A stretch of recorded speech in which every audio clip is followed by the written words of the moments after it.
All right, today we're jumping into a really huge, kind of mind-bending idea from 20th century philosophy. Seriously, this one completely flips the script on how we think about reality itself.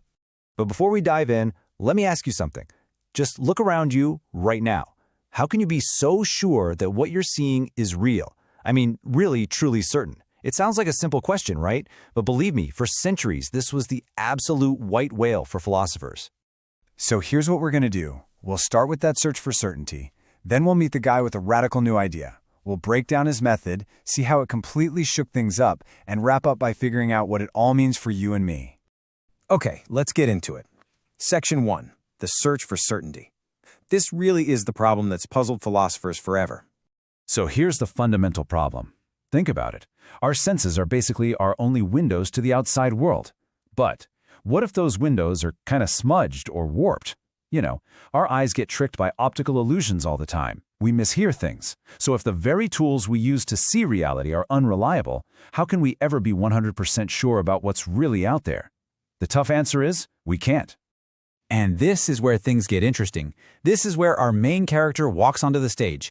He was so frustrated with this whole problem of uncertainty that he basically decided, you know what? I'm not playing this game anymore. I'm going to change the rules completely. And that philosopher was Edmund Husserl. He was a German thinker working around the turn of the 20th century, and he came up with this just brilliant way to sidestep the whole problem. He called his idea Phenomenology, and the name is actually the key to the whole thing. It comes from a Greek word, phenomenon, which literally means appearance, and that was his radical idea. Forget trying to figure out the world itself. Let's just focus on how the world appears to our consciousness. And this shift is everything. You see, the old question, the one nobody could answer, was, what is that tree really? But Husserl changed the question to, what is my experience of seeing the tree? The colors, the shape, the way it makes me feel, all of that stuff happening in my head, that, he said, that is the one thing we can be absolutely certain about. And this wasn't just some abstract thought experiment. No, Husserl actually created a practical method, like a mental technique, for how to do this, how to find that certainty. So here's the heart of his claim. Look, we can't be sure about the world out there, but we can be totally sure about our own perception of it. Certainty isn't found outside, it's found inside, in the way our own mind builds the world we see. He gave it a fancy name, the phenomenological reduction. But a simpler way to think about it is bracketing. And you can try it right now. First, pick something. Let's say the screen you're looking at. Okay, now step 2. Mentally put brackets around it. Just pretend you don't know if it's a real physical thing. Set that whole question aside. Now, third, just focus on your pure experience of it. The light, the colors, the shapes in your mind. And finally, analyze that. That's it.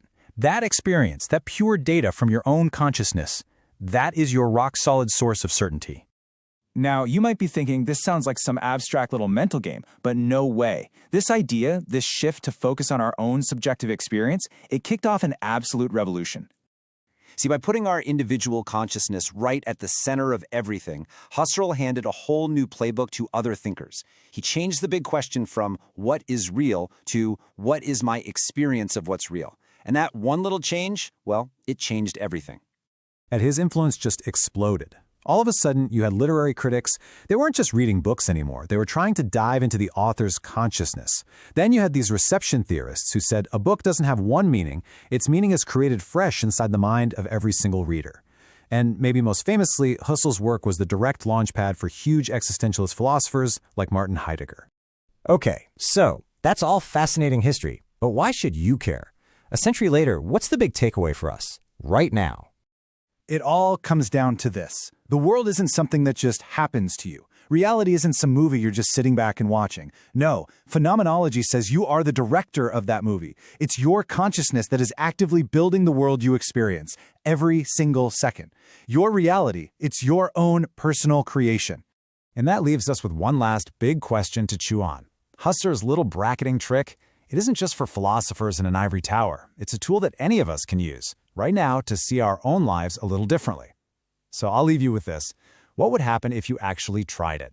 If you really, truly, just for a moment, set aside everything you think you know is real, what would you discover about the world that's being built inside your own mind?